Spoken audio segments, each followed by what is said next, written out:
దేవుని వాక్యలో చూస్తే ఒక చక్కని వ్యక్తి కనబడతాడండి. చిన్ననాటి నుండి దేవుని ప్రేమించిన వ్యక్తి, చిన్ననాటి నుండి సృష్టికర్తను ఎరిగిన వ్యక్తి, దేవునితో సహవాసం కలిగి దేవుని సన్నిధిలో ఎదిగిన వ్యక్తి.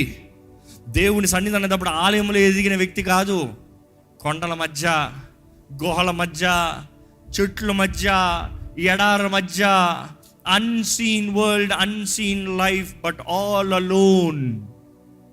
ఒక్కడగా ఉన్నాడు కానీ దేవుని స్తుతించగలిగాడు. ఆ చిన్ననాటి నుండి దేవుని కొరకు రోషం కలిగిన ఆ వ్యక్తి దేవుని కొరకు గొప్ప సాహసాలు చేశాడు. దేవుడు అంటే ఎంతో ప్రేమించాడు. దేవుని నామాన్ని దూషిస్తే చాలు రోషం వచ్చేసింది.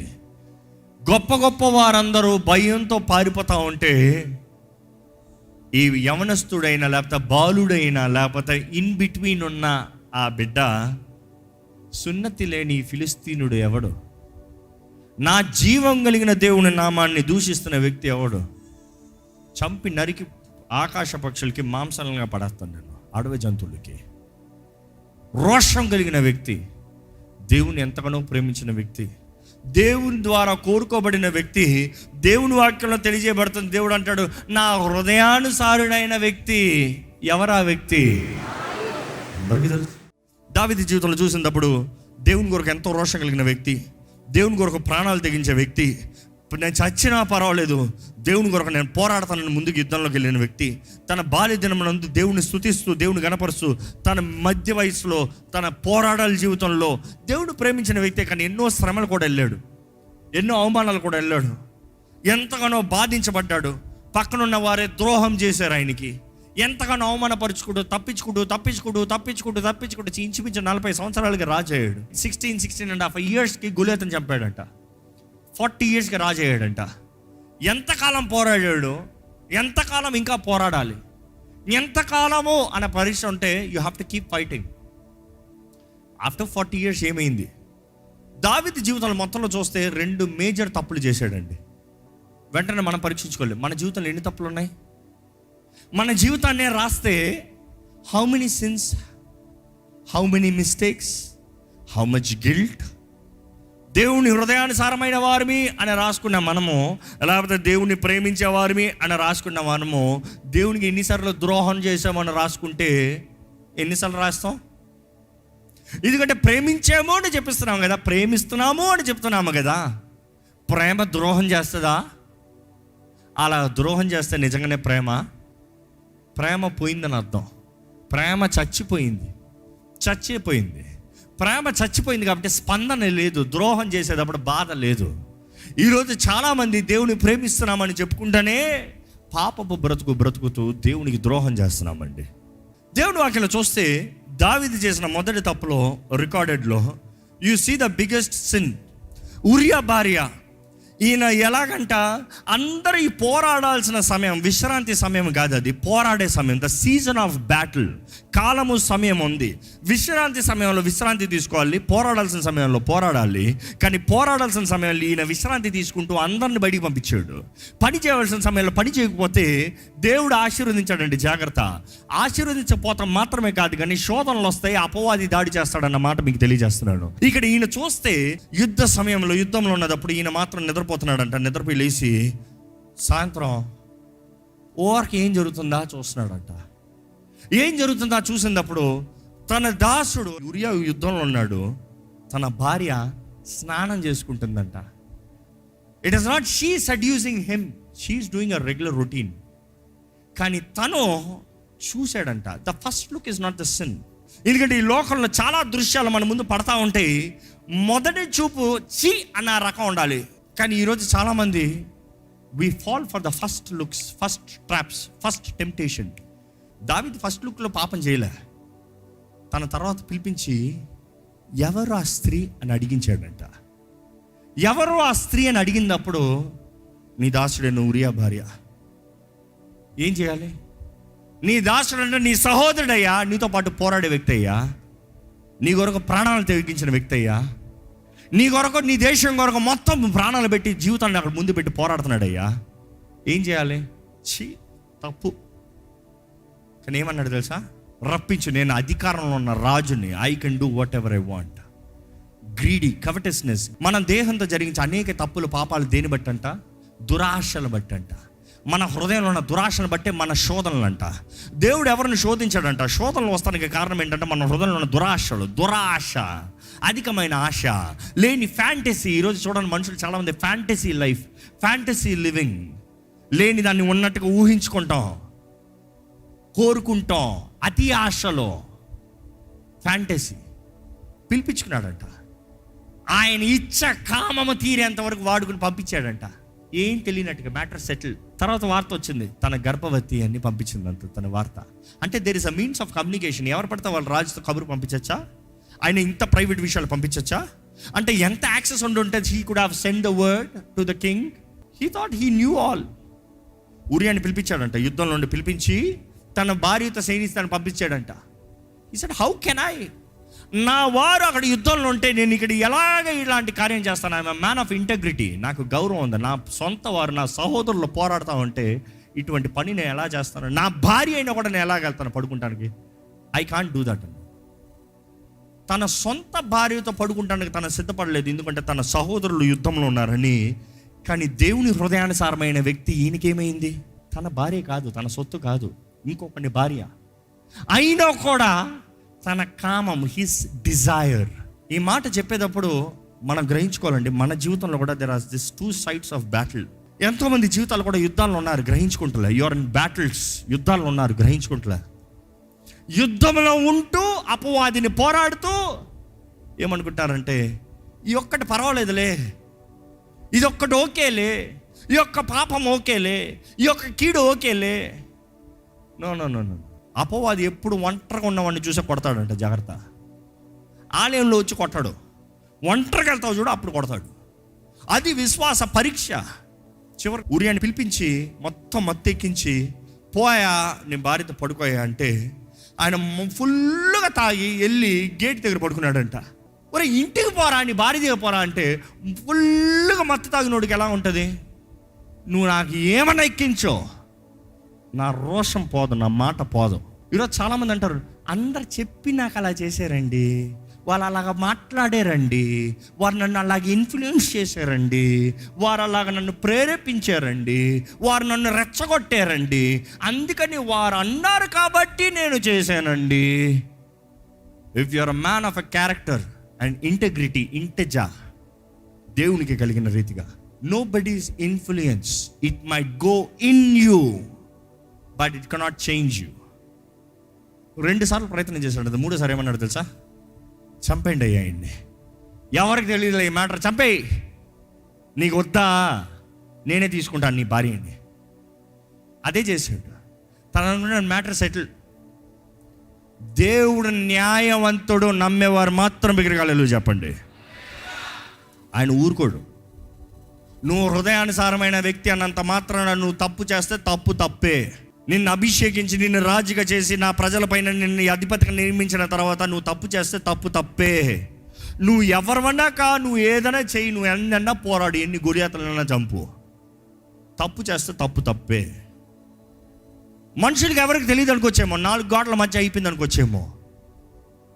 దేవుని దృష్టిలో ఎవరు ఏది తప్పు దాచిపెట్టలేరు. God is a rewarder. ఆయన అన్యాయాన్ని ఓర్చుకోడంట. అందుకని చూస్తాము, దేవుడు నాతాన్ ప్రవక్తను పంపిస్తాడు, ఉపమాన రీతిగా కథలా చెప్పుకుంటూ వస్తాడు. ఆ నాతాన్ ప్రవక్త వచ్చి చెప్తాడు దావీదుతో, ఇదిగోయ్యా ఒక ధనవంతుడు ఉన్నాడయ్యా, అనేక గొర్రె పిల్లలు ఉన్నాయా, పక్కన ఒక పేదోడు ఉన్నాడయ్యా, ఆయనకు ఒకే ఒక గొర్రె పిల్ల ఉంది. ఆ గొర్రె పిల్ల తన సొంతగా చూసుకున్నాడు, ఎంతో ప్రేమించాడు, తినిపించుకున్నాడు, భద్రంగా చూసుకున్నాడు, కుమార్తెలాగా పెంచుకున్నాడు, టుక్ సో వెల్ కేర్. కానీ ఈ ధనవంతుడి దగ్గరికి ఎవరో వచ్చాడయ్యా, వచ్చిన దానికి వాళ్ళు కావాలని చెప్పి పక్కన ఉన్న పేదోడి దగ్గర ఉన్న ఒక్క గొర్రె పిల్లని తీసుకుని దాన్ని చంపి ఇచ్చాడయ్యా. అంటే దావీదుకి రోషం మండి, పౌరుషం మండి, he was always fighting for justice కదా, నిలబడి ఎవరదే ఆ వ్యక్తి చావాల్సిందే అన్నాడంట. అంత ఫోర్స్లో ఎవరదే చావాల్సిందంటే నువ్వే ఆ మనిషి అన్నాడు నాతాను ప్రవక్త. నువ్వెవరికి తెలియదు అనుకుంటావు, అంత కప్పి పెట్టేసి అనుకుంటావు, అంత అయిపోయింది అనుకుంటావు. Nobody knows. Pregnant wife నీ దగ్గర ఉందనుకుంటున్నావు, బట్ గాడ్ నోస్. తప్పించుకోలేవు. దావీదు అంటాడు వెంటనే, నేను చేసింది తప్పు, ఐ రిపెంట్. దావీదులో మంచి గుణగణం మనం నేర్చుకోవాల్సింది ఏంటంటే he was quick to repent. ప్రతిసారి he was a broken hearted, విరిగి నలిగిన హృదయం కలిగిన వ్యక్తి. ఎందుకంటే తనకి దేవుడి గురించి ఎంతకన్నా ఎరుగున్న వ్యక్తి. ఈరోజు మిమ్మల్ని అడుగుతున్నాను, దేవుడి గురించి మీకు ఎంత తెలుసు? ఎందుకంటే దేవుడి గురించి మీకు ఎంత తెలుసు అనేటప్పుడు దావీదు చాలా చక్కగా చెప్తాడు. దేవుడు విరిగి నలిగిన హృదయాన్ని ఆలక్ష్యం చేయడు. దేవుడు విరిగి నలిగిన హృదయానికి దగ్గరగా ఉంటాడు. దేవుడికి కావాల్సింది విరిగి నలిగిన హృదయం, బలి అర్పణలు ఆయన కోరతలేదు. దావీదు చక్కగా చెప్పగలుగుతాడు, దేవుడు విరిగిన వారి ప్రార్థనకి జవాబిస్తాడు, దీనుల ప్రార్థనని ఆయన వింటాడు. ఈరోజు how much do you know God? దేవుని వాక్యం వింటారండి. ఆయన చేసిన తప్పును బట్టి దేవుడు ముందే చెప్తాడు, పుట్టబోయే బిడ్డ మరణిస్తాడు. దేవుడు చచ్చిపోతాడు అన్న తర్వాత దావీదు బ్రతికించుకోదామని ఎంతో ప్రయత్నం చేస్తాడు తెలుసా. దావీదు ఏం చేస్తాడంటే 3 రోజులు ఏమి తినకుండా, ఏమి తాగకుండా, బూడిద తీసి నెత్తి మీద వేసుకుని, బట్టలను చింపుకుని, గోని సంచి వేసుకుని, బూడిదలో కూర్చుని ప్రార్థన చేస్తున్నాడంట. ఆ ప్రార్థన చేస్తానికి అర్థం ఏంటి?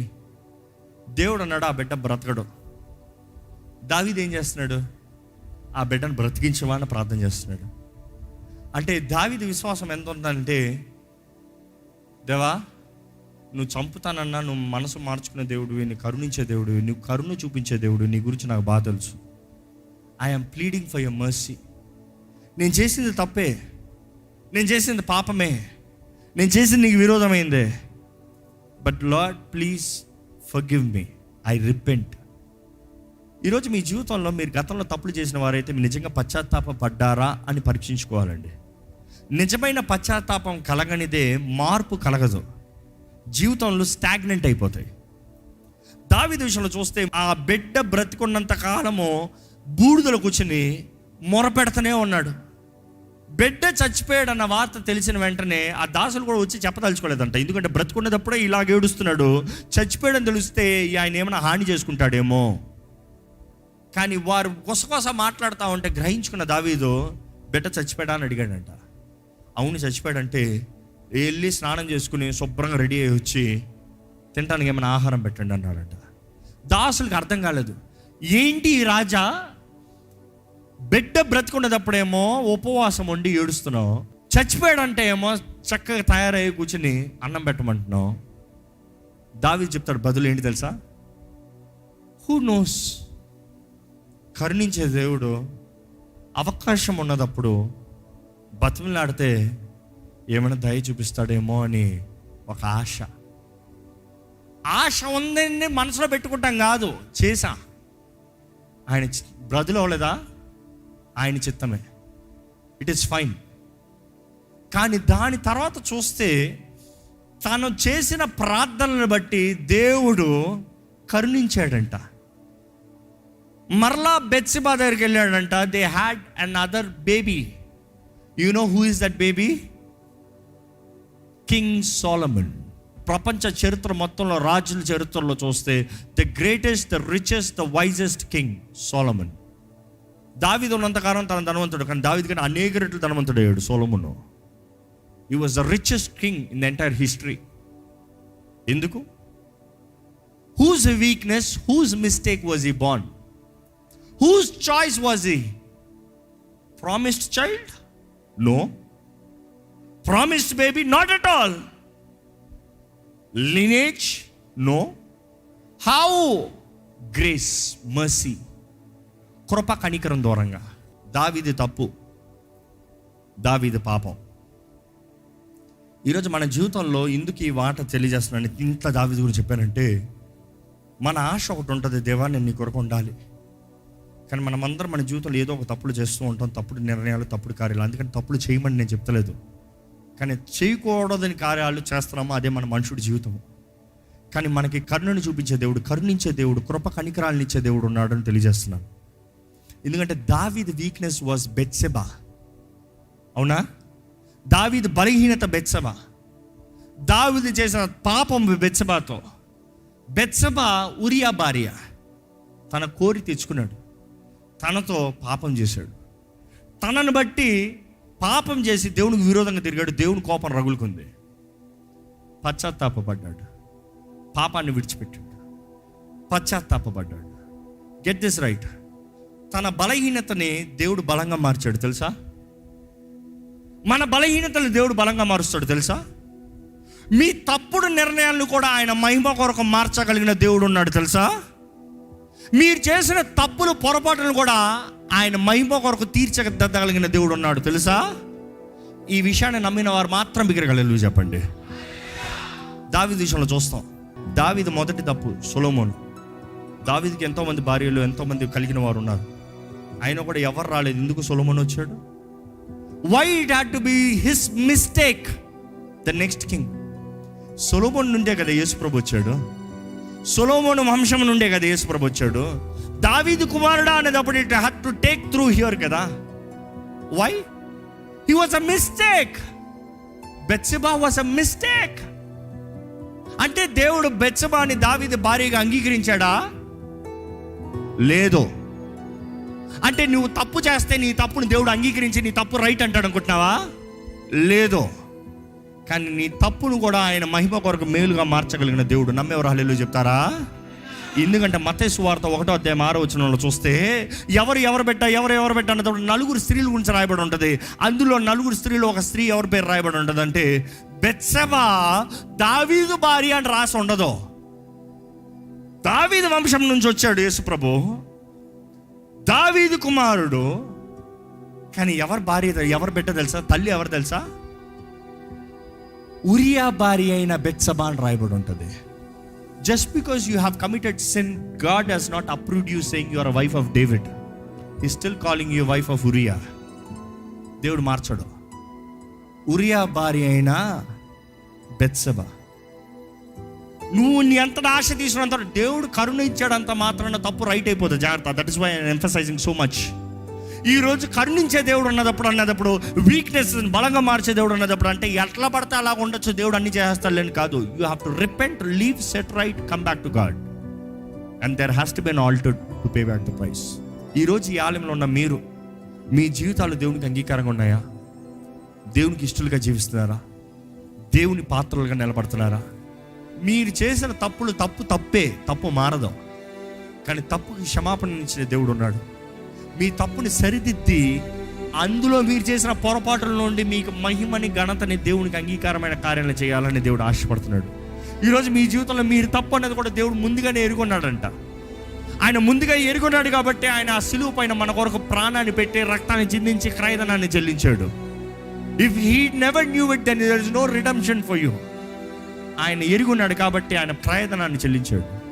అందుకని తప్పులు చేసుకుంటా పోవచ్చా? No. It is your responsibility. It is your responsibility.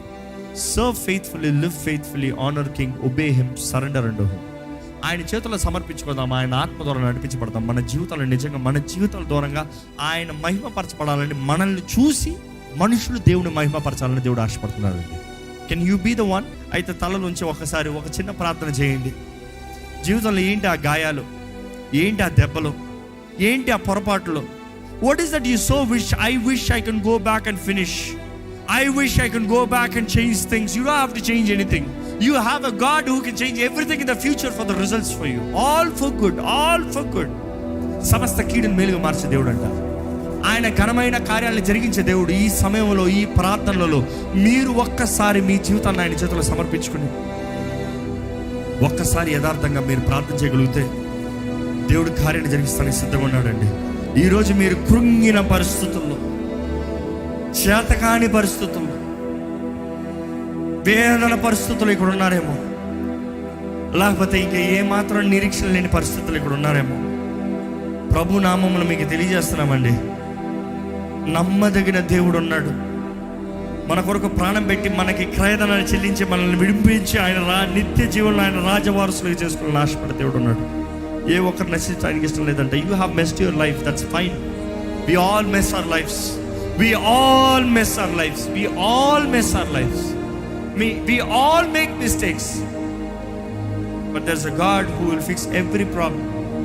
You might be regretting of the past. Regretting is not going to make any difference in your life. It's going to make your life miserable. కానీ ఆయన చేతులకు సమర్పించుకుని, దేవా నీ చేతులు పడతాం మేలయ్యా, నీ చేతులు పడతాం క్షేమమయ్యా, అయ్యా నీ చేతులు పడి నువ్వు శిక్షించినా పర్వాలేదయ్యా, నీ చేతులు పడుతున్నాను, నువ్వే నా దిక్కు, నీవే నా బలము అని దేవుని చేతులకు వస్తే ఆయన నూతన కార్యం చేయగలిగిన దేవుడు అండి. ఆయన నూతన కార్యం చేయగలిగిన దేవుడు అండి. ఆయన నూతన కార్యం చేస్తాడు మీరు నిజంగా సమర్పించుకుంటే. ఎక్కడ మన చేతులు ఆయన వైపు చాపి, దేవా నన్ను బలపరిచేయ, నన్ను బలపరచు ప్రభా, నా జీవితంలో కార్యం జరిగించేయ, నన్ను స్థిరపరచు, నన్ను నడిపించు, నా జీవితంలో కావాల్సిన దృష్టి దయచేయి. కృప కనికరములు కలిగిన దేవా, దేవా నీ కార్యము, నీ ప్రేమ వాత్సల్యత నాకు దయచేయ. Use me Lord, use me Lord, use me Lord, use me for your glory Lord, use me for your glory Lord, use me for your glory Lord Father. Lord I ask you, use me, strengthen me. నన్ను మలచు, నన్ను మార్చు, నన్ను బలపరచు, నన్ను సరిదిద్దు, నన్ను లేవనెత్తు. నాకు కావాల్సిన నీ కృప దయచేయి. తగ్గించుకుంటున్నాను ప్రభా, నీ చేతుల దగ్గర తగ్గించి సమర్పించుకుంటున్నాను. I come with broken heart, విరిగిన హృదయంతో వస్తున్నాను అయ్యా, నలిగిన మనస్సుతో వస్తున్నాను. నలిగిన హృదయాన్ని నువ్వు ఆలక్ష్యం చేయవండి, నీ వాక్యం తెలియజేస్తుంది ప్రభా. నా జీవితాన్ని నూతనపరచు, నా బ్రతుకును నూతనపరచు, నా గమ్యాన్ని సరిదిద్దు. నాకు దృష్టి దయచే, నాకు దృష్టి దయచే, నాకు దృష్టి దయచే. అడగండి, దేవుణ్ణి అడగండి. మీరు ప్రార్థన చేయకుండా మాత్రం పోతున్న మీకు ప్రయోజనం లేదండి. You need to pray, you better need to pray, you better pray. Open your mouth, surrender. దేవా నన్ను నేను సమర్పించుకుంటున్నాను ప్రభా, బలిపీఠం మీద నన్ను నేను సమర్పించుకుంటున్నాను అయ్యా. నన్ను బాగు చేయి ప్రభా, నన్ను బాగు చేయి ప్రభా. అడగండి, నన్ను బాగు చేయి ప్రభా, నన్ను సరిదిద్దు ప్రభా. Heal me, make me new, make me fresh, make me whole. పరిశుద్ధ ప్రేమ తండ్రి, ఇదిగోనయ్యా, విరిగిన స్థితిలో, విరిగిన పరిస్థితుల్లో నీ బిడ్డలు నీ దగ్గరకు వచ్చునగా నీ దగ్గర సమర్పించుకుంటా ప్రతి ఒక్కరిని చూడయ్యా. నీ పాదాలు పట్టుకుంటా ప్రతి ఒక్కరిని చూడు ప్రభా. విరిగిన హృదయాన్ని నువ్వు అలక్ష్యం చేయమని నీ వాక్యం తెలియజేస్తాను కదా ప్రభా. గాయపరచబడిన వారిని చూడు, నలిగిన వారిని చూడు, బెదిరిన వారిని చూడు. జీవితంలో తప్పుడు నిర్ణయాలు చేసి ఇంకా నాకు బయటికి లేదా మార్గంలోనే తత్పనం పడుతూ సతమితమవుతున్న వారిని చూడు ప్రభా. కృప కనికరమ కలిగిన దేవా, సమస్తము నూతన పరచగలిగిన దేవా, నూతన అవకాశాలు, నూతన తరుణాలు, నూతన దీవెనిచ్చే దేవా, నీకు వందనములయ్యా. దేవా మేము చేసిన కీడును బట్టి, మేము చేసిన తప్పును బట్టి, మేము చేసిన తప్పుడు నిర్ణయాలను బట్టి మాకు వచ్చిన స్థితిని నువ్వు ఎరుగున్న దేవుడు అయ్యా.